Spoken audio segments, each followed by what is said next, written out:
Buenos días, tengan todos. El día de hoy vamos a desarrollar algunos problemas más sobre mecánica de fluidos.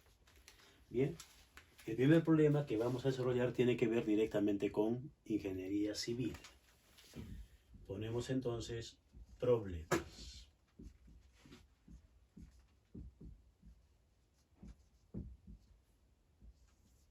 Primer problema. Nos dice lo siguiente. Datos del problema. Datos del problema. Bien. Una represa tiene forma de sólido rectangular. El lado que da al lago tiene área A. Y altura H. Y altura H mayúscula. Punto seguido. La superficie del lago, del agua dulce, detrás de la represa, llega al borde superior de ella. Muy bien, es decir, tiene esa altura el agua. Primera pregunta. Nos dice, demuestre que la fuerza horizontal neta ejercida por el agua sobre la represa es. Hay que demostrar que la fuerza neta que ejerce el agua sobre la represa es 1/2 ρ por G H por A. Es decir, la presión manométrica media sobre la cara de la represa multiplicada por el área. Esta es la presión manométrica media y se multiplica por el área. Muy bien. Pregunta B. Demuestre que el momento de torsión ejercido por el agua alrededor de un eje que corre a lo largo de la base de la represa es el momento de torsión neto es 1/6 de la densidad por la gravedad por h al cuadrado por el área A. Pregunta C. ¿Cómo depende la fuerza y el momento de torsión del tamaño del lago? ¿Cómo depende o dependen la fuerza neta y el momento de torsión neto del tamaño del lago? Del tamaño del lago. Bien, veamos entonces. Vamos a representar a esa represa que está a la salida de un lago, de una laguna, ¿correcto? Entonces, vamos a hacer la siguiente figurita. Esta es la vista, vamos a decir, en 3 dimensiones de lo que podría ser el frente de la represa. Esto de aquí obviamente es ya la tierra de los costados, las montañas de los costados. Y aquí tenemos, esta es la laguna, lo que está aquí es la laguna. Y esta es la base inferior de la represa. Entonces lo que tenemos aquí es, aquí tenemos el agua. Ahí se tiene el agua de esa laguna. Y esta es la represa, o también llamado dique. Muy bien, me dicen que este dique tiene una área A, todo este frontis es A, y la altura es H mayúscula.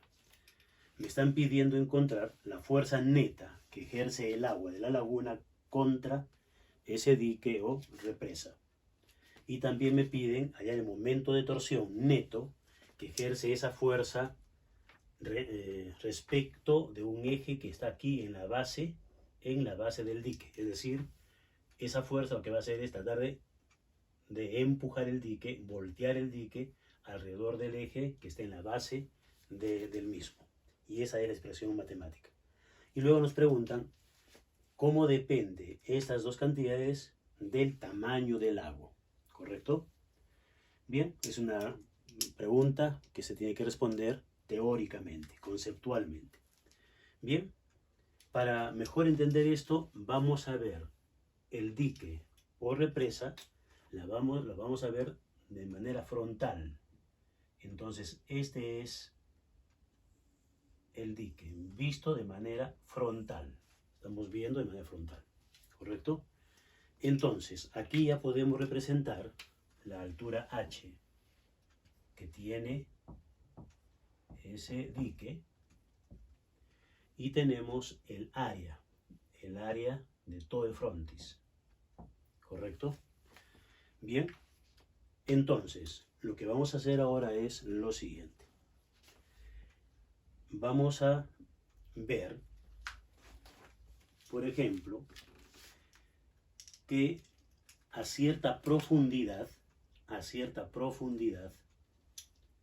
va a haber una determinada presión absoluta debido a la presión atmosférica que actúa sobre el agua más la presión manométrica que ejerce el agua contra el dique. Eso por la parte de adentro, de la parte interna del lago. Y por la parte externa del lago, por aquí por el frente, está actuando solamente la presión atmosférica. Entonces, eso graficamos aquí. Sobre la superficie del agua tenemos, obviamente, la presión atmosférica. Y contra el dique desde afuera, parte externa, también tenemos la presión atmosférica. Recuerden que la presión atmosférica actúa perpendicularmente a la superficie tanto de los líquidos como de los sólidos. Entonces, sobre el agua tenemos esa presión atmosférica y sobre el dique también. Pero, como pueden ver, en direcciones diferentes. ¿Ok? Entonces, por la parte interna del lago, contra la cara interna del dique, tendremos la presión atmosférica más la presión manométrica del agua, es decir, una presión absoluta. Para esto vamos a decir nosotros lo siguiente. Voy a fijar este valor a partir del fondo hacia arriba. Voy a decir esto vale Y. Esto es Y. De manera que tenemos nosotros esta otra distancia que será la altura total del dique menos Y, ¿correcto? Y recuerden que el problema dice que el agua se encuentra justo hasta la parte superior del dique, es decir, el nivel del agua tiene una altura justamente H mayúscula. Bien, entonces vamos nosotros a escribir la siguiente expresión. La presión manométrica a esta profundidad, o mejor, la presión absoluta a esa profundidad. La presión absoluta por la parte interna del lago será igual a la presión atmosférica más la presión manométrica, que es el peso específico del agua por la profundidad. ¿Correcto? Esa es la presión absoluta. Bien. Pero decíamos nosotros que por la parte externa tenemos presión atmosférica. La presión, esto es por la parte interna del lago. Y por la parte externa, la presión absoluta es solamente la presión atmosférica. Nada más, porque no hay otra presión. Por la parte externa. Muy bien. Entonces, ese dique está sometido a ese par de presiones, desde adentro y desde afuera. Hay que restar porque son sentidos contrarios. Por lo tanto, lo que tenemos aquí es que se va a cancelar, obviamente, si restamos, se cancela esta presión atmosférica con esta otra y solo me queda la presión manométrica, que es la que finalmente nos interesa. Por lo tanto, la presión manométrica neta que ejerce el agua contra el dique a esta profundidad es ρ por G H menos Y. Y sobre esto es lo que tenemos que trabajar. Nada más. Muy bien. Pero hay un problema aquí, que la profundidad va variando. No es constante. Varía desde la parte superior, que valdría 0, hasta el fondo, que sería H mayúscula. Por lo tanto, tenemos que ahora decir lo siguiente. Vamos a considerar aquí, vamos a lo largo de esta represa, voy a considerar una pequeña porción del área del dique. Esa porción va a ser diferencial de área. Este es un diferencial de área. Y el espesor que tiene ese diferencial de área será un diferencial de Y. ¿Correcto? Y además vamos a asumir que el ancho del dique, esta longitud, va a ser L. No nos han dado esa información, pero asumimos una longitud L. Muy bien. De modo que el diferencial de área será la longitud L por el ancho, que es diferencial de Y. Entonces, L por el diferencial de Y será el diferencial de área. Bien. Entonces, sobre este diferencial de área está actuando una fuerza diferencial de adentro hacia afuera, la que ejerce el agua contra esa porción de área de ese dique. Entonces, vamos a ver nosotros que la presión manométrica multiplicada por el área es justamente esa fuerza. Si multiplicamos a esta presión manométrica por el diferencial de área, que está aquí, entonces acá también diríamos densidad, gravedad, H menos Y por diferencial de área. Estamos multiplicando a ambos lados por el diferencial de área de ese dique. Pero la presión manométrica multiplicada por la diferencial de área es la diferencial de fuerza. Y eso es lo que estoy buscando para poder encontrar la fuerza neta que actúa sobre toda el área de ese dique. Entonces acá tenemos, esto es diferencial de fuerza, la densidad, la gravedad de la aceleración, H menos Y, diferencial de área. Y ahora vamos a proceder a hacer la integración. Y decimos entonces, integrando. Integrando se tiene. Pero a esta expresión le voy a poner un asterisco porque es una expresión importante que vamos a usar más adelante. Bien, integrando se tiene. Decimos la integral de la diferencial de la fuerza es igual. Esto es constante. La densidad del agua. Recuerden que el agua, decíamos, es una sustancia altamente incompresible. Por lo tanto, la densidad del agua, no importa a qué profundidad estemos en ese lago, en esa laguna, la densidad va a ser la misma y la aceleración de la gravedad también. Por lo tanto, el peso específico, que recuerden es ρ por G, del agua, es constante, no tiene nada que ver con la integral, y integramos, más bien sí, H menos Y por el diferencial de área. Pero el diferencial de área, decíamos, es L por diferencial de Y.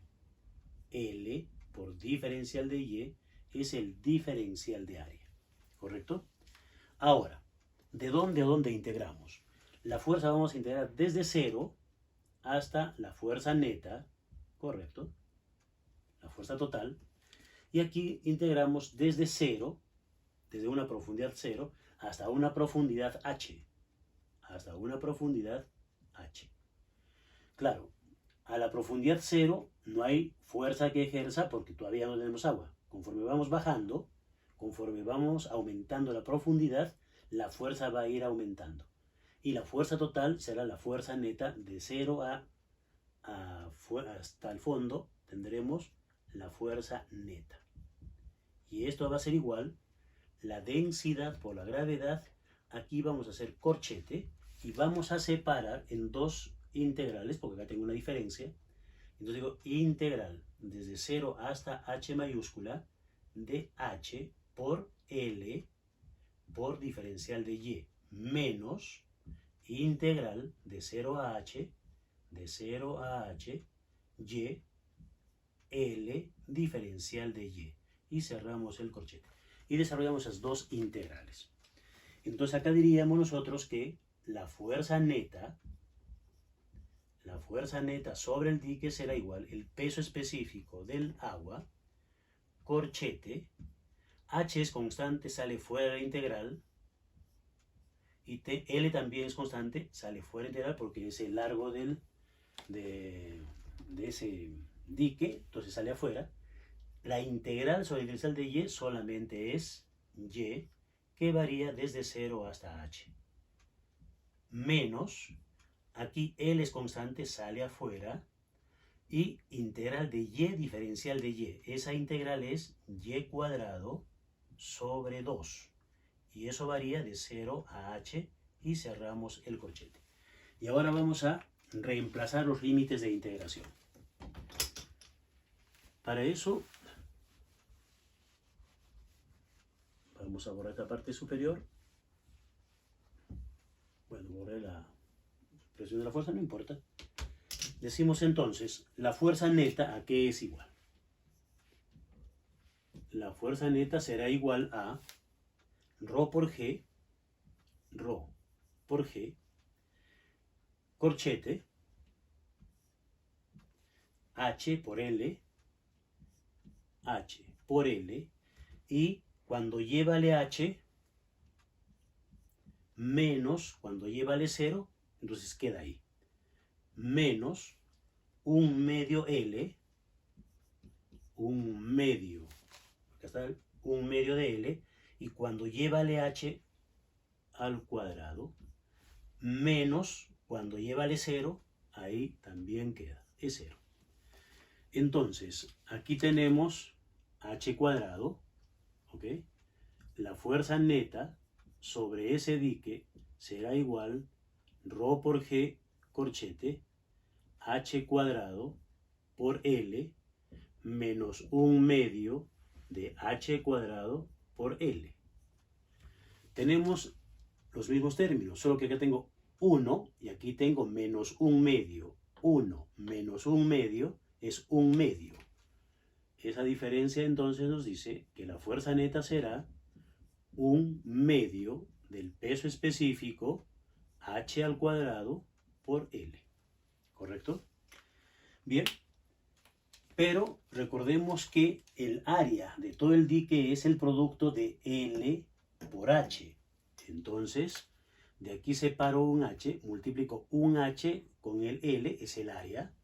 Por lo tanto, la fuerza neta será igual a un medio, el peso específico, me queda un h, y el otro h por L es el área del dique. Y aquí tenemos lo que queríamos encontrar, ¿correcto? Y entonces decimos LQQD, lo que queda demostrado. Lo que queda demostrado, ¿correcto? Y entonces ahí está la demostración de la fuerza neta que ejerce el agua contra el dique desde la parte interna. Muy bien, la parte B del problema. La parte B del problema nos dice que hay que demostrar que el momento de torsión neto que ejerce la fuerza que está actuando de adentro hacia afuera es un sexto, peso específico, la altura al cuadrado por el área del dique. Bien, para esto debemos recordar lo siguiente. Antes voy a copiar aquí el diferencial de fuerza, porque es la expresión que me interesa. El diferencial de fuerza era ρ por G, paréntesis h menos y, por L diferencial de y. Este es el diferencial de fuerza, que es el que nos interesa manejar, ¿correcto? Ahora sí borramos esto. Y decimos lo siguiente. Para la parte B del problema. El momento de torsión, recuerden, el momento de torsión, su expresión matemática es el brazo por la fuerza. Brazo por fuerza, ¿correcto? Muy bien, pero si la fuerza es diferencial, el momento de torsión es diferencial, ¿correcto? Entonces, el diferencial de momento de torsión será igual al brazo, ¿ok? Pero en este caso, ¿quién va a ser el brazo?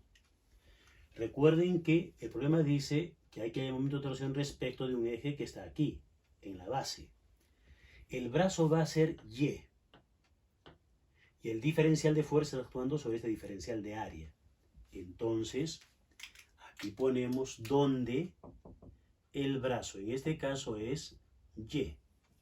La altura que hay del fondo hasta la ubicación del diferencial de área, donde está actuando el diferencial de fuerza.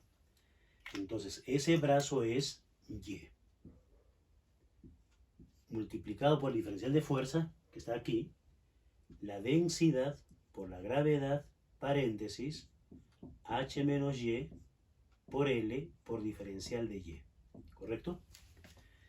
Y entonces otra vez decimos integrando. Nuevamente hay que integrar esta expresión. Integrando se tiene. Decimos la integral del diferencial del momento de torsión es igual. Voy a ordenar esto. Primero ponemos el peso específico, paréntesis, H menos Y. Y aquí ponemos L, que es constante, y el Y lo ponemos junto al diferencial de Y. Pero estamos integrando. Esto es constante, lo ponemos afuera. Muy bien. ¿De dónde lo integramos? Otra vez. A la profundidad 0, todavía no hay momento de torsión. Y a la profundidad H tendremos el momento de torsión total o neto. Muy bien. Entonces, aquí decimos, integrando el diferencial momento de torsión, tenemos el momento de torsión neto, igual. L también es constante, lo sacaremos afuera, la densidad de líquido por la gravedad por L, corchete. Otra vez vamos a separar una primera integral, que es H, mayúscula, por Y, por diferencial de Y, menos otra integral, Y por Y, es Y cuadrado, por diferencial de Y. Cerramos el corchete. Integramos desde 0 hasta H mayúscula, desde 0 hasta H mayúscula. Muy bien. Y procedemos a hacer la integración de esa expresión. Borramos esto de aquí arriba y diríamos entonces el momento de torsión neto.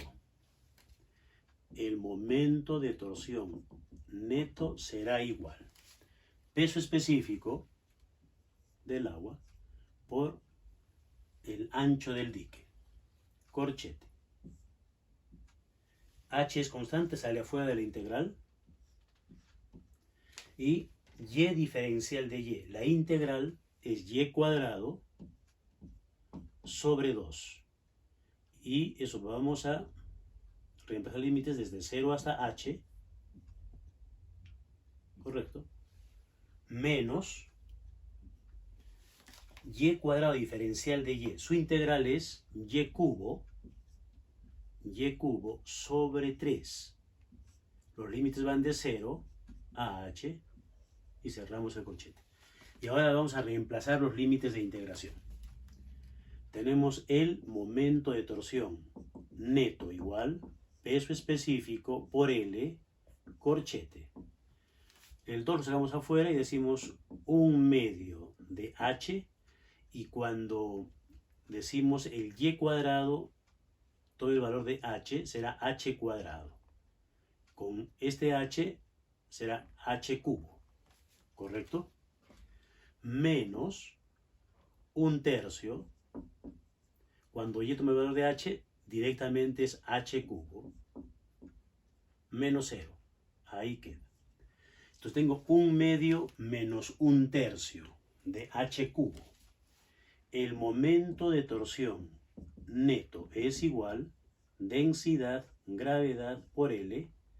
Y aquí podemos poner denominador común, 2 por 3, 6. 6 entre 2 es 3, 3h cubo, menos 6 entre 3 es 2, 2h cubo. Entonces 3h cubo menos 2h cubo es h cubo solamente, h cubo sobre 6.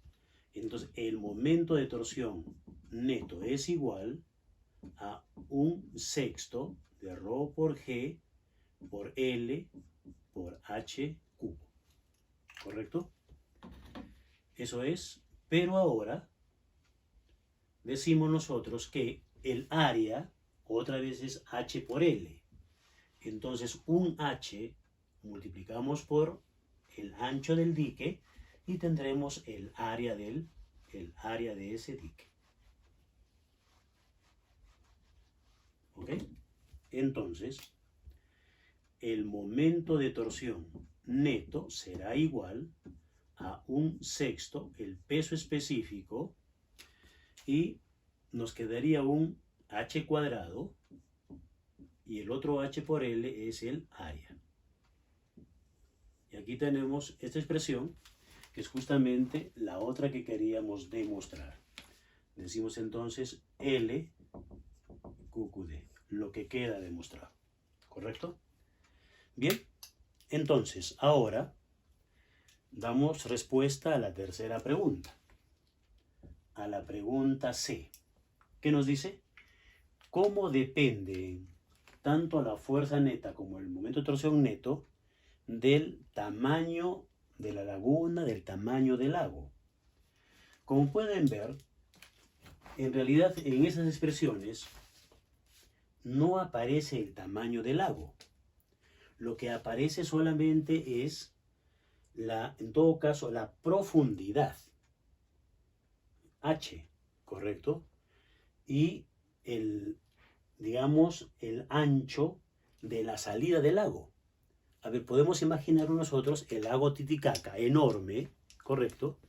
Y la salida solamente es el río Desaguadero. Entonces, a la salida del desaguadero se puede construir un dique, se podría construir un dique. Pero, obviamente,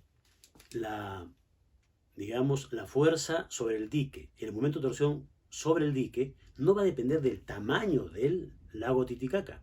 Solo va a depender de qué ancho va a ser el dique. ¿Correcto? Porque de eso va a depender el área. De qué ancho va a ser, es decir, la salida del lago, que es el ancho del desaguadero. ¿Correcto? Y va a depender, obviamente, de qué profundidad tiene el río Desaguadero. Porque hasta ahí tendría que construirse el dique. Por lo tanto, no depende en realidad del tamaño del lago, de la laguna. Depende del tamaño de la salida, en todo caso, de las dimensiones de la salida. No en sí de todo el tamaño del lago. ¿Correcto? Bien. Y yo voy a agregar aquí una pregunta adicional. Vamos a encontrar el brazo promedio. ¿Correcto? El brazo promedio. ¿Cómo encontramos el brazo promedio? Porque obviamente el momento de torsión neto también lo puede expresar en función de la fuerza neta y el brazo promedio. Entonces, como una pregunta es encontrar el brazo promedio multiplicado por la fuerza neta para que me dé el momento de torsión neto. ¿Cuál sería la fórmula entonces? Que el momento de torsión neto va a ser igual a ese brazo promedio por la fuerza neta. ¿Correcto? Y es la definición del momento de torsión, brazo por fuerza. Pero como tengo los promedios, tanto de la fuerza como del momento de torsión, entonces voy a manejar el concepto del brazo promedio. El brazo promedio, entonces, vamos a encontrar de la siguiente manera.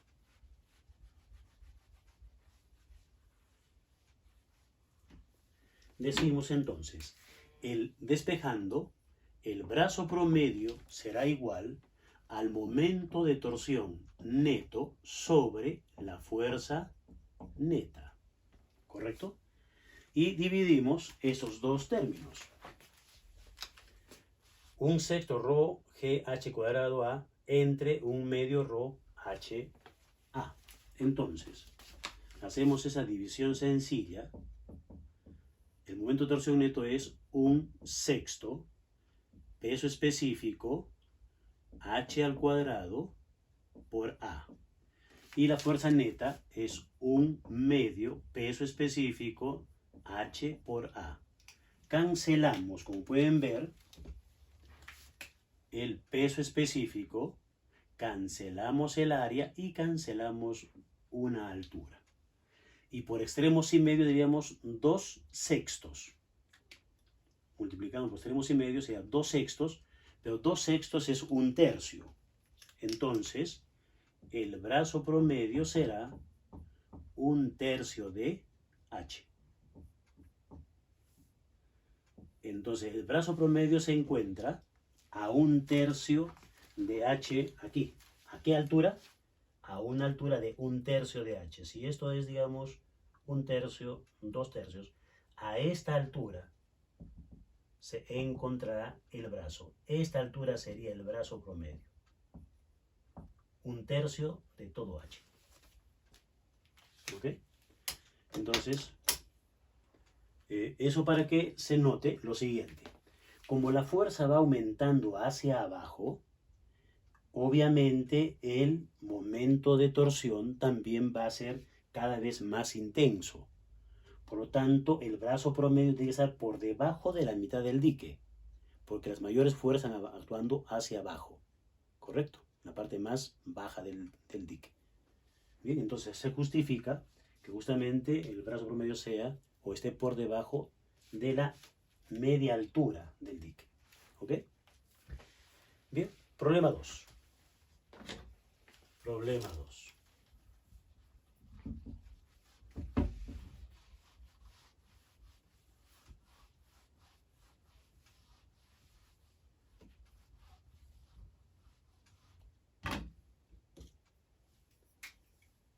Problema 2. Decimos lo siguiente. Problema 2. Hay agua hasta una altura H. Hay agua hasta una altura H, mayúscula, en un tanque abierto grande, con paredes verticales como se ve en la figura.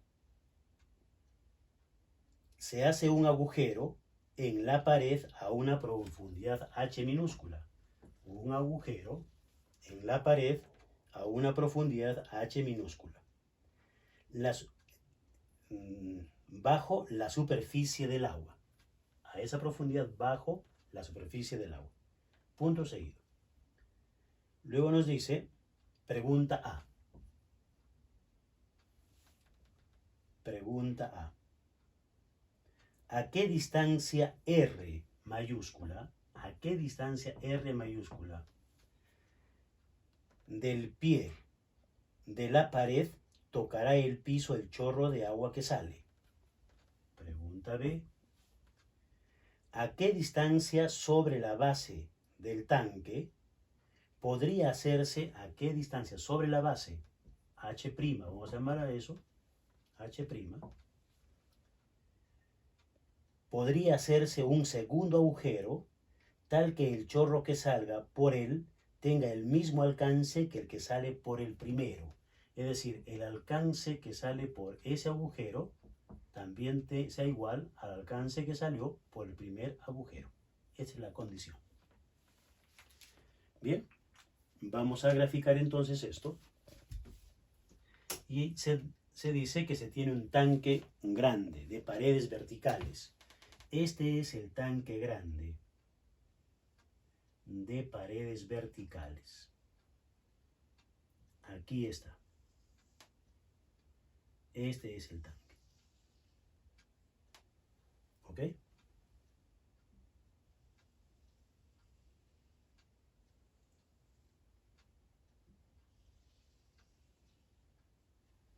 Está con el agua a este nivel. Esta es la altura que tiene el nivel del agua. H mayúscula. Y dice, se practica un agujero en la pared de ese enorme tanque, de modo que por ese agujero va a salir el agua. Muy bien. El agua sale por ahí y tendríamos lo siguiente.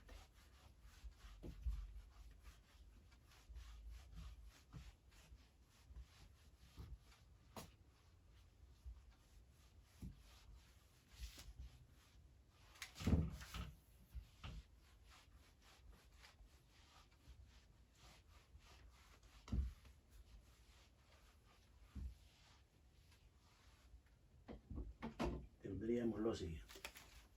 El agua sale entonces y va a desarrollar un movimiento parabólico, igual que los proyectiles. Y va a llegar al suelo, que está aquí, a una distancia R.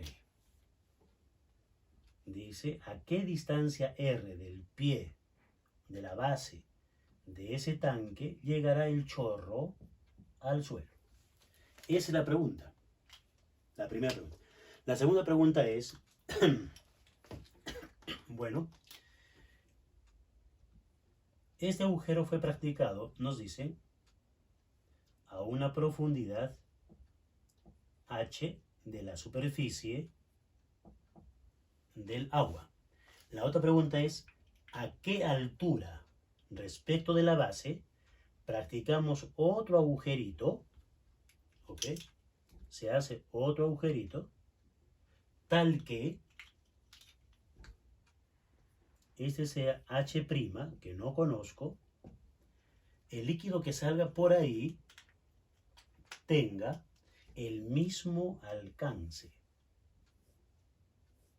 llegue al mismo lugar. Eso es.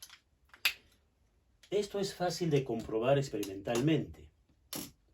Simplemente, digamos, se consigue un depósito cilíndrico de unas dimensiones más o menos considerables de unos 20 centímetros, si se puede más, mejor, y que sea de diámetro importante, y se hace agujeritos pequeños a dos profundidades, 1 y 2, ¿correcto? Luego vamos a ver cuáles deben ser esas dimensiones. Se llena totalmente de agua el depósito, pero obviamente esto está inicialmente taponeado. Cuando está lleno y sobre la superficie del suelo, quitamos los tapones a la vez y se va a encontrar que en un primer instante los dos chorros llegan al mismo lugar. ¿Por qué es así? Porque la rapidez de salida del líquido por aquí abajo es mayor que por arriba, puesto que mayor presión manométrica hay aquí que en la parte superior. Por lo tanto, siendo la rapidez de salida aquí mayor y allá menor, en menor tiempo llega a ese punto y el otro demora un poquito más, pero va a llegar también al mismo punto. Pero eso se observa solamente en el momento inicial, porque conforme va bajando el nivel del agua, obviamente aquí arriba ya no hay tanta presión, entonces acá finalmente va a ser cero porque no hay agua, ya no sale, y abajo sigue saliendo. Entonces, eso es solamente en el momento inicial, solo en el momento inicial. Bien, entonces vamos ahora a proceder a hacer el cálculo de R y luego de H'. ¿Ok? Entonces, decimos lo siguiente. Trazamos acá y, a ver,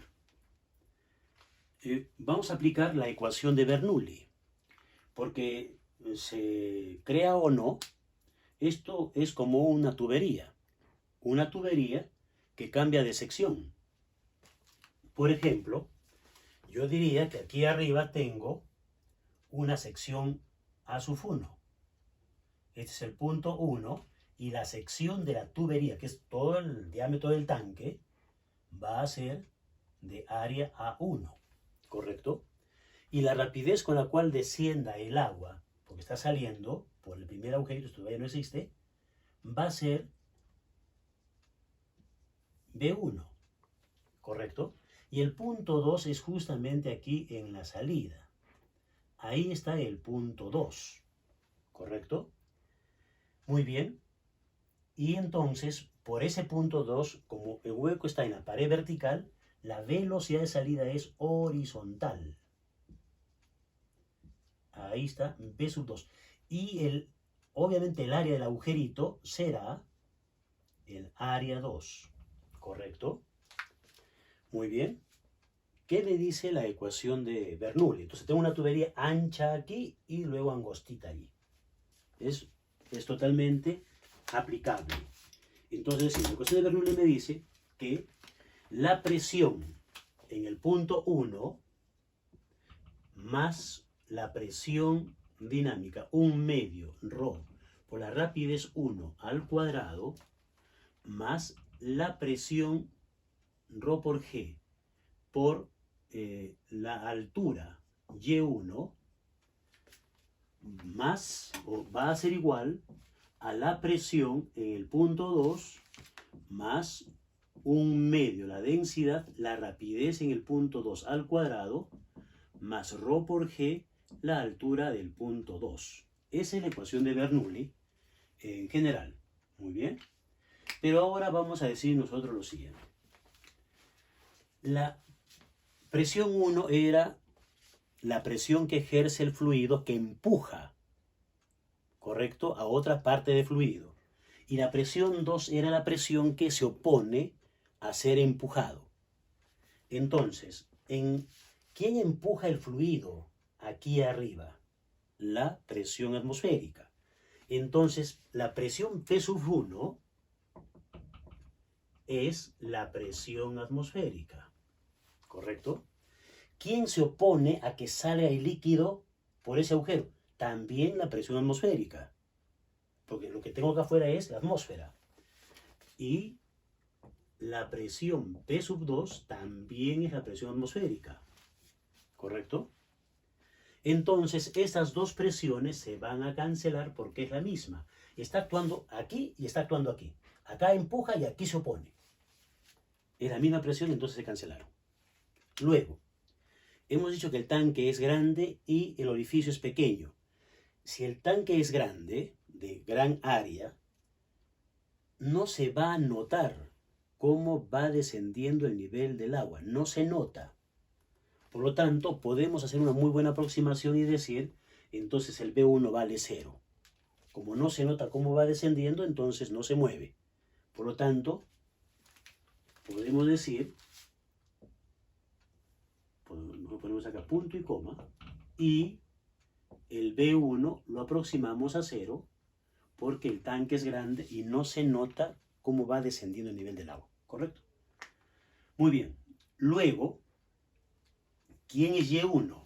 Y1 va a ser justamente esto de aquí. Esta altura es Y1 es la altura del tanque, porque aquí está el punto 1. Esto es Y1. Y esto es Y2, la altura del punto 2. Y sub 2. Entonces Y1 es H, ¿correcto? Punto y coma.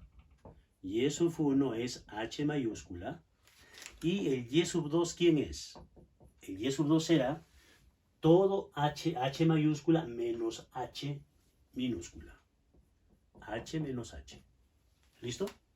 Esos son los valores y reemplazamos entonces. Decimos, por lo tanto, también esto vale 0, B1 vale 0, esto vale 0. Entonces tenemos el peso específico, en vez de Y1, ya ponemos H mayúscula, igual a 1/2 ρ B sub 2 al cuadrado, más ρ por G, y el Y2 es H menos H. ¿Correcto? ¿Qué vemos en esos tres términos que han quedado? Que la densidad es factor común. Cancelamos la densidad de líquido. ¿Qué significa eso? Que podemos tener agua, podemos tener aceite u otro líquido, va a funcionar igual.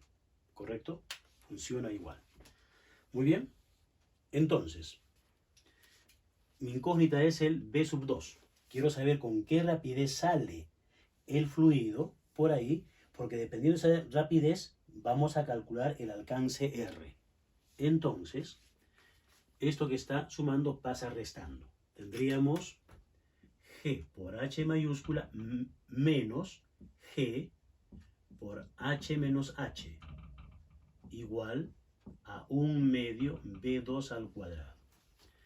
Aquí tengo G por H menos G por H, menos por menos, más G por H minúscula, igual a 1/2 B2 al cuadrado. ¿Correcto? Bien. Entonces, cancelamos GH mayúscula, se va. El 2 pasa multiplicando y el cuadrado pasa como raíz. Entonces, la rapidez de salida del fluido por ese orificio es la raíz cuadrada de 2 veces G por H. Este resultado es importante porque si nos acordamos de caída libre de los cuerpos en la atmósfera, cuando dejamos caer un objeto, dejamos caer en velocidad inicial 0, cuando ese objeto desciende una altura h, la velocidad con que llega abajo es justamente esta, raíz cuadrada de 2GH. Es decir, es como que si el agua estuviera en caída libre y por el orificio sale con la rapidez de un objeto que tendría ese valor cuando caiga esta altura h libremente. Bien, en otras palabras, con este resultado podemos decir los fluidos también experimentan caída libre, igual que los sólidos. ¿Correcto? Bien. Una vez que tengo esa rapidez de salida, vamos a encontrar el R. Tenemos varios procedimientos, pero vamos a usar la ecuación de la trayectoria. A ver si nos acordamos en qué consiste. En el movimiento parabólico. Entonces usando la ecuación de la trayectoria en el movimiento parabólico. Muy bien, en el movimiento parabólico. Veamos entonces, la ecuación de trayectoria, ¿cuál es? Esa ecuación me decía que el valor de y, la coordenada y, es igual a la coordenada x por la tangente del ángulo de lanzamiento menos la aceleración de la gravedad por la rapidez por x al cuadrado, por la coordenada posicional x al cuadrado, sobre 2 veces la rapidez de salida al cuadrado por el coseno cuadrado del ángulo de lanzamiento. Esta es la ecuación de la trayectoria en el movimiento parabólico. Bien, ¿qué conocemos? Sabemos que está saliendo el líquido de manera horizontal, o sea que el ángulo de lanzamiento vale 0. Es igual a 0. Y decimos, la tangente de 0 es igual a 0. Por lo tanto, desaparece la tangente y el x también que estaba multiplicando. Y el coseno de 0 vale 1. Y 1 al cuadrado sigue siendo 1. Esto es 1. Listo. Y hemos reducido enormemente la expresión matemática. ¿Quién es y? Y es la altura que va a descender en este caso el agua, ¿qué va a descender? Va a descender esta altura. Esta altura de descenso es Y2, pero Y2 hemos dicho es H menos H. H mayúscula menos H. Y como va a descender, es negativo. Vale decir, en vez de Y colocamos menos paréntesis H menos H, porque es hacia abajo negativo. Igual a menos de la fórmula. ¿Y X quién va a ser? X es el alcance horizontal. En este caso es R. X vale R. Por lo tanto tengo G por R al cuadrado. Ahí apareció la incógnita. ¿Correcto? G por R al cuadrado. Sobre 2 veces el B sub 0. El B sub 0 es la rapidez con la que sale. Es decir, es el B2. El B sub 0 es la rapidez con la que sale. Entonces es el B sub 2 al cuadrado. B sub 2 al cuadrado. Muy bien, esa es la fórmula que ha quedado. Y entonces decimos, aquí cancelamos, el signo negativo se convierte en positivo. Correcto. Y entonces ahora decimos, 2b, o mejor reemplazamos aquí mismo de una vez y decimos, h menos h, ¿a qué es igual? Entonces, h menos h es igual a g por r al cuadrado sobre 2 veces b sub 2 al cuadrado. Se va a la raíz y me queda 2g por h. Cancelamos el g. Se va el valor de la aceleración de la gravedad. 2 por 2, 4. 4h pasan a este lado multiplicando.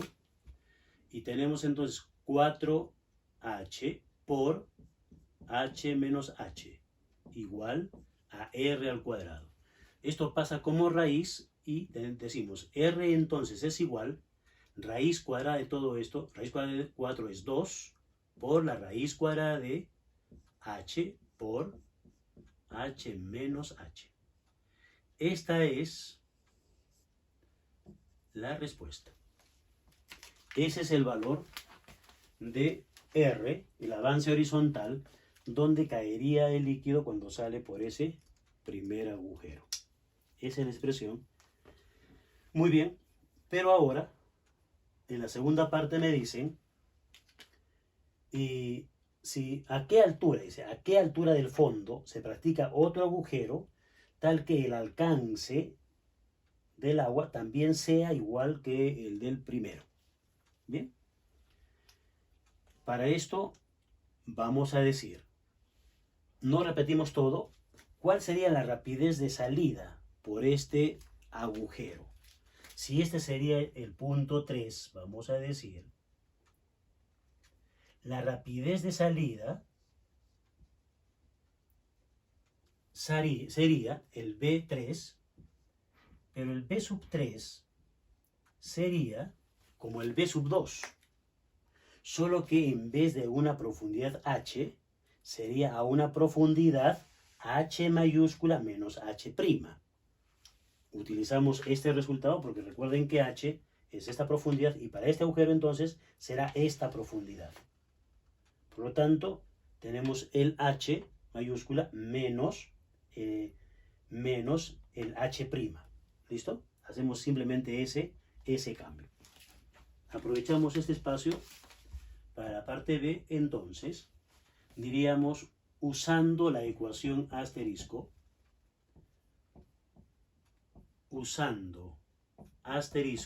y acomodándola,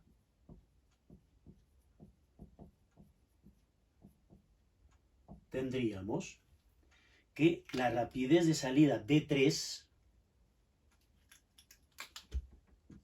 B sub 3 sería igual a la raíz cuadrada de 2g es constante, pero ¿a qué profundidad decíamos? H mayúscula menos h',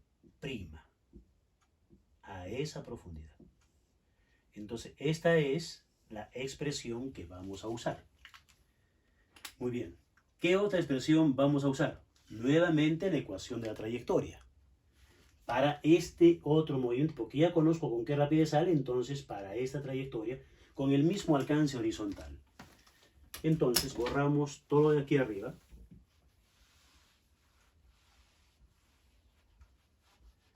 Y diríamos lo siguiente.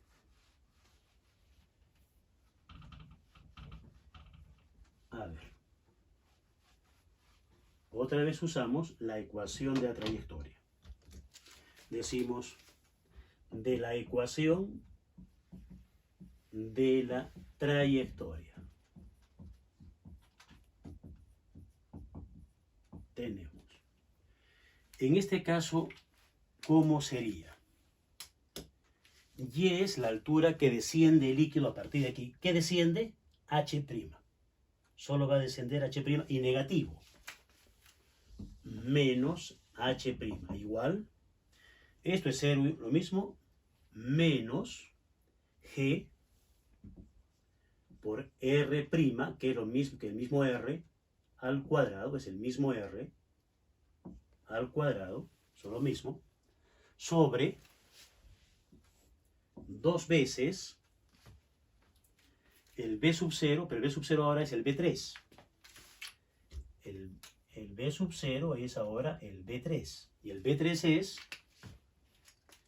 el cuadrado, como es al cuadrado, entonces el cuadrado sería simplemente paréntesis 2G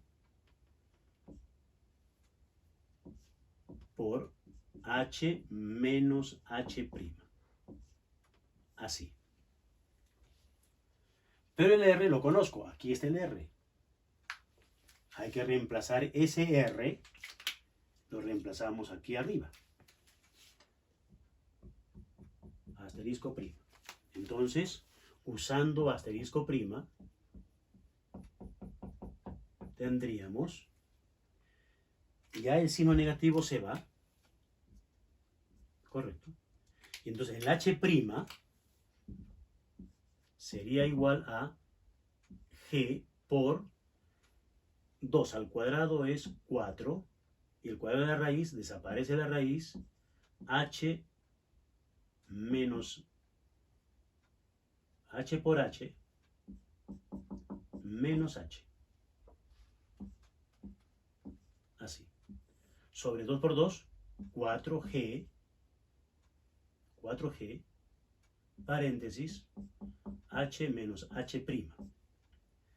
4G se cancela. Listo. ¿Ok? La incógnita es H'.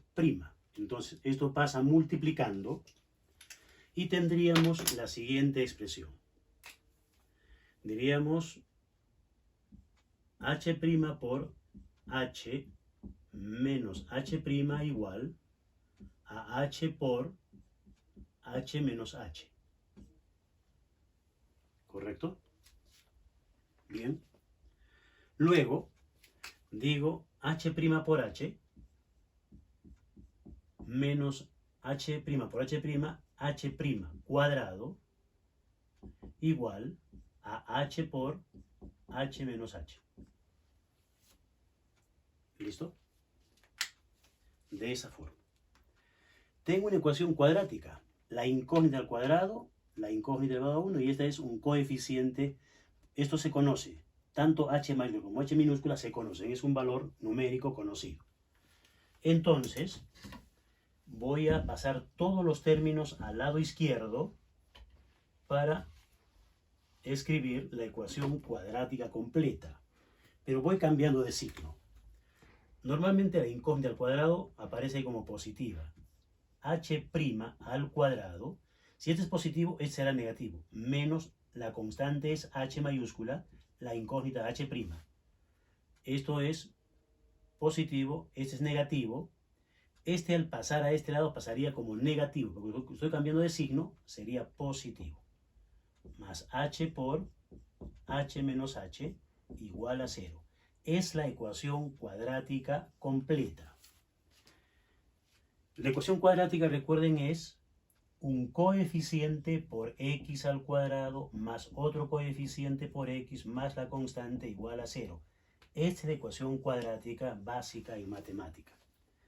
En este caso, la incógnita x es h'. La constante c es todo esto. El coeficiente b es menos h. Y el coeficiente a vale 1. ¿Correcto? Entonces ahora vamos a resolver esta ecuación cuadrática en este lado. Y de ahí vamos a determinar el valor de h'. Bien. Entonces, ¿cuál es la solución de la ecuación cuadrática? La incógnita h' es igual a menos el segundo coeficiente. Pero el segundo es el negativo, o sea, menos por menos más h. Más menos la raíz cuadrada de el segundo coeficiente al cuadrado menos h al cuadrado será h mayúscula al cuadrado. Menos 4 veces el primer coeficiente que vale 1 por el tercer coeficiente que es h por h menos h. Esto sobre 2 veces el primer coeficiente. 2 veces por 1, 2. Esta es. ¿Correcto? Esa es la, digamos, solución. Pero trabajemos aquí adentro y decimos entonces, h' es igual a h mayúscula más menos raíz cuadrada de h cuadrado menos 4hh menos 4h mayúscula por h minúscula, menos por menos me da más 4h minúscula al cuadrado. Todo esto sobre 2. Pero si observamos bien, lo que está aquí adentro es un producto notable. h' es igual a h más menos raíz cuadrada de producto notable. ¿Qué producto notable? h menos h al cuadrado sobre 2. A ver, si desarrollamos esto es el primero al cuadrado menos el doble producto del primero por el segundo, ¿correcto? Y entonces ahí tendríamos este sería, aquí falta 2h, así, 2h. El doble producto del primero por el segundo sería menos 4h por h, más el cuadrado del segundo, 2 por 2 es 4, h cuadrado, ¿correcto? Entonces aquí tendríamos 2, es h menos 2h al cuadrado. Bien, entonces ahora decimos, la raíz cuadrada se cancela con el cuadrado de aquí, ¿correcto? Y luego decimos, h' será igual. Tengo dos términos, con más y con menos. Trabajamos primero con el más. Sería h más h menos 2h sobre 2. Este h' sería 2h menos 2h minúscula sobre 2. El 2 se cancela y saldría que h' sería h menos h. Pero h menos h, ¿qué cosa es? A ver, observen la figura. H menos h es h mayúscula menos h es esta altura. Entonces es el resultado que no me interesa. Pues estamos hallando que h' vale esto. H mayúscula menos h, esto de aquí. Estamos hallando la altura del primer agujero. Entonces no corresponde. No corresponde. Entonces trabajamos con el negativo, ¿correcto? Entonces vamos a trabajar con el negativo. Recuerden que una ecuación cuadrática tiene dos resultados. Ese es uno que me está dando la ubicación del primer agujero. Y eso es correcto, está bien. Pero no es lo que estoy buscando. Me ha dado la ubicación del primer agujero y eso está bien. Pero estoy buscando el segundo agujero. Entonces, con esto trabajamos con el negativo. Por lo tanto, h' es igual a h mayúscula menos h, menos por menos, más 2h sobre 2. Se cancela esto, se cancela el 2 y resulta que el h' tiene que ser igual al h minúscula. Es decir, esta altura tiene que ser igual a esta. O sea, si aquí, suponiendo que h mayúscula sea 20 centímetros, por ejemplo, 20 centímetros, y esto vale 5 centímetros, acá también tiene que ser 5 centímetros. O sea que la ubicación de los dos agujeritos tiene que estar ubicado simétricamente, de arriba hacia abajo y del fondo hacia arriba, simétricamente. Se practican esos agujeros y va a llegar al mismo lugar el líquido. Esa es la situación. Entonces, ¿a qué altura del fondo? A la altura h. ¿Correcto? Bien. Eso es. Por lo tanto, si quieren hacer el experimento, lo hacen en casa, agarran un tarrito importante, de tamaño importante, interesante, y hacen pequeños agujeros de manera simétrica, del nivel del agua hacia abajo y del fondo hacia arriba. Y lo llenan, quitan los taponcitos simultáneamente y van a llegar al mismo lugar los dos chorritos de agua. ¿Ok? Bien. Hacemos un problema más. Problema 3.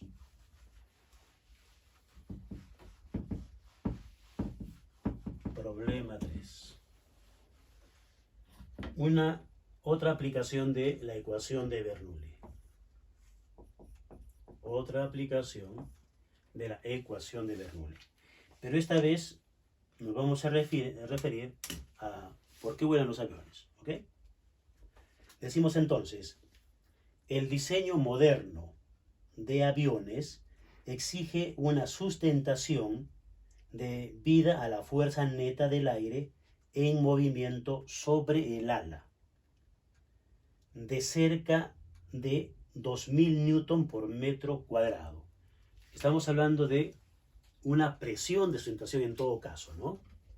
Entonces, la presión de sustentación es de 2000 newton por metro cuadrado, es decir, 2000 pascales. Esa debe ser la presión de sustentación, es decir, por cada metro cuadrado debe actuar una fuerza de 2000 newtons, aproximadamente 200 kilogramos fuerza. Si sacamos la cuenta, ¿cuál es el área de la parte inferior del ala? Es de varios metros cuadrados. Entonces, si por cada metro debe actuar una fuerza de 200 kilogramos fuerza, ahí vamos a tener fuerzas fabulosas, fabulosas que van a superar largamente, vamos a decir, 2000 kilogramos fuerza. Obviamente tiene que ser bastante grande para poder elevar al avión, ¿correcto? Bien, entonces, eso es lo que se necesita para un avión comercial.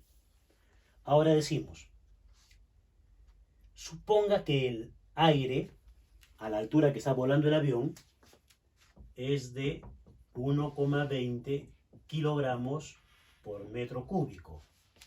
A nivel del suelo es de 1,23 a 20 grados Celsius.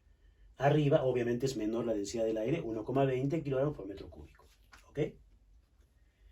Dice, suponga que el aire, cuya densidad es esa, fluye por el ala de un avión con flujo de línea corriente. Flujo de línea corriente significa en régimen estable. Vamos a suponer que el flujo es de régimen estable. Entonces también se suele decir eso, ¿no? Flujo de línea corriente, lo mismo que decir en flujo estable. Bien.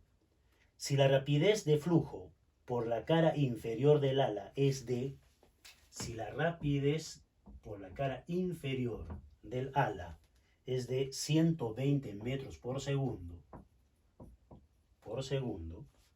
la pregunta es, ¿qué rapidez debe haber sobre la cara superior? La rapidez sobre la cara superior, ¿cuál debe ser? Para obtener una sustentación de ese valor, para que se obtenga lo que se necesita, ¿correcto? Y ese avión pueda volar. Bien, entonces, aquí vamos a hacer la gráfica del ala del avión. El ala, vamos a suponer que está volando el avión en aquel sentido, Y entonces mi brazo va a suponer el ala y le vamos a hacer aquí un corte. Vamos a cortar aquí un corte transversal al ala, ¿correcto? Y lo que vamos a ver entonces en ese corte es que la parte delantera del ala es de mayor altura y tiene esta forma. Y para la parte de atrás del ala va bajando de esta manera. Baja así. Inclusive aquí hay unas placas de metal que suben y bajan que ayudan a la elevación o al aterrizaje, simulando las plumas de las aves, ¿correcto?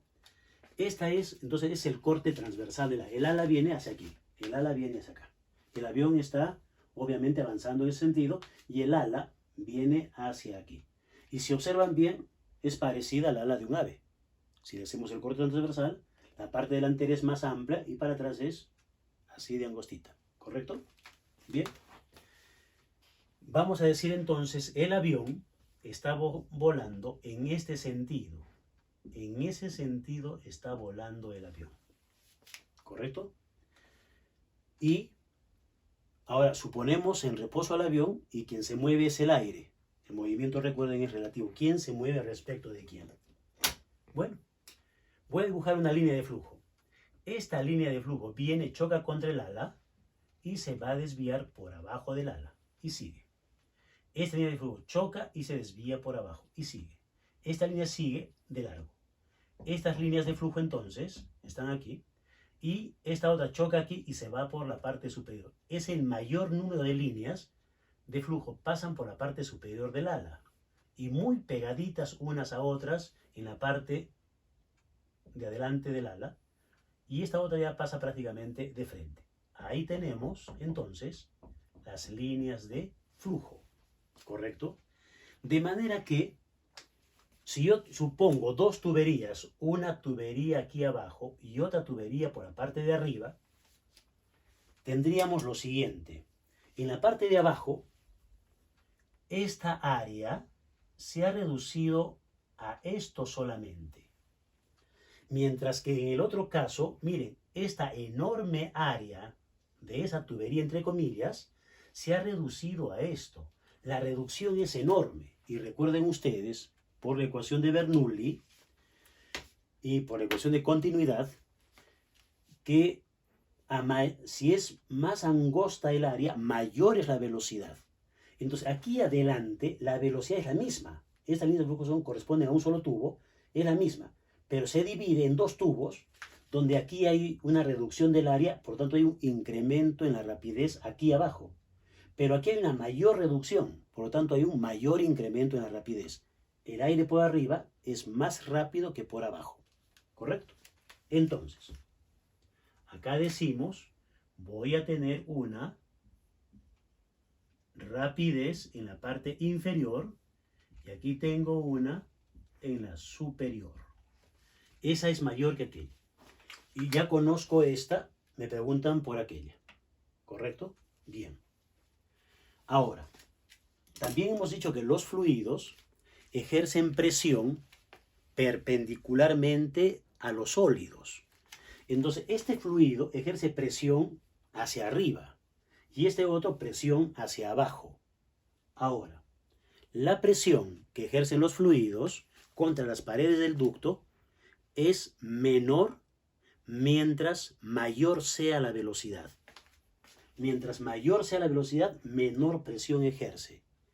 Y como esta es menor que aquella, entonces la presión de abajo hacia arriba es mayor que aquella. Entonces, esta velocidad es lenta, vamos a decir, BI es menor que BS, por lo tanto, la presión que se ejerce de abajo hacia arriba por ese movimiento del fluido, la presión en el inferior va a ser mayor que la presión en la parte superior. Y por diferencia de presiones, el avión se eleva. Entonces, la respuesta a la pregunta de los niños, ¿por qué vuelan los aviones? La respuesta lógica es porque tienen alas, ¿correcto? Y las alas hacen que haya esa diferencia de presiones entre la parte inferior y la superior por la forma que tienen. Entonces, bien, vamos a aplicar aquí la ecuación de Bernoulli, ¿correcto? Y decimos entonces, la presión en la parte inferior más 1/2 la densidad del aire que está aquí por la rapidez en la parte inferior al cuadrado más ρ por g a la altura que está volando el avión y será igual a la presión en la parte superior más 1/2 ρ por la rapidez del aire en la parte superior, como si fuese un solo tubo, ¿no? Como si fuese un único tubo, en la parte superior al cuadrado, más ρ por g por la altura de la parte superior. Ahora, el avión vuela a varios kilómetros de altura. Vuela realmente a 10.000 metros de altura. El avión comercial vuela a la altura de 10.000 metros y entonces la altura contada desde el suelo hasta la parte inferior del ala o contada hasta la parte superior, prácticamente lo mismo, porque el espesor del ala comparado con semejante altura no tiene ninguna importancia. Por lo tanto, cancelamos estos términos que decimos altura inferior igual a altura superior, entonces se elimina. No importa eso. Luego, vamos a decir, la presión en la parte inferior menos la presión en la parte superior es la presión de sustentación. Presión en la parte inferior del ala menos la presión en la parte superior del ala más 1/2 ρ BI al cuadrado igual a 1/2 ρ BS al cuadrado.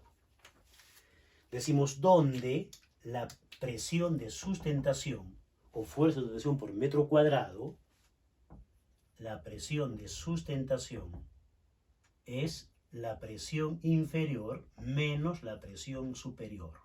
Siempre es así. Entonces, esta es la presión de sustentación que la conozco, 2000 newton por metro cuadrado, ¿correcto? Entonces tengo presión de sustentación más 1/2 ρ, la rapidez en la parte inferior al cuadrado, es igual a 1/2 ρ por la rapidez en la parte superior al cuadrado. 2 pasa multiplicando a todo, la densidad dividiendo, y nos quedamos con simplemente la rapidez, y decimos, entonces, 2 por la presión de sustentación entre la densidad. El 2 pasa multiplicando, se cancela con el 1/2, y el ρ pasa dividiendo, se cancela con el ρ, simplemente es más la rapidez en la parte inferior del ala al cuadrado igual a la rapidez en la parte superior al cuadrado. Esto pasa como raíz cuadrada y decimos entonces, la rapidez del aire por la parte superior debe ser igual a la raíz cuadrada de 2 veces la presión de sustentación sobre la densidad del aire más la rapidez del aire en la parte inferior al cuadrado. Listo. Entonces, simplemente ahora vamos a reemplazar valores aquí abajo. La rapidez de la parte superior será igual a la raíz cuadrada de 2 veces 2000 newton por metro cuadrado entre 1,2 kilogramos por metro cúbico más 120 metros por segundo, eso elevado al cuadrado, raíz cuadrada, sin duda, metros por segundo. La rapidez del aire en la parte superior del ala debe ser de 133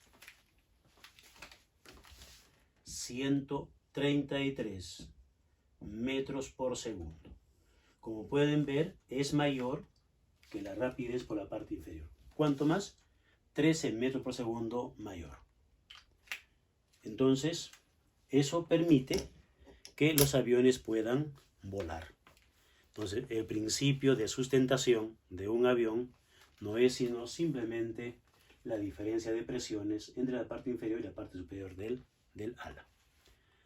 Bien, entonces aquí tienen estos 3 problemas de mecánica de fluidos y espero que les haya interesado. Muy buen día.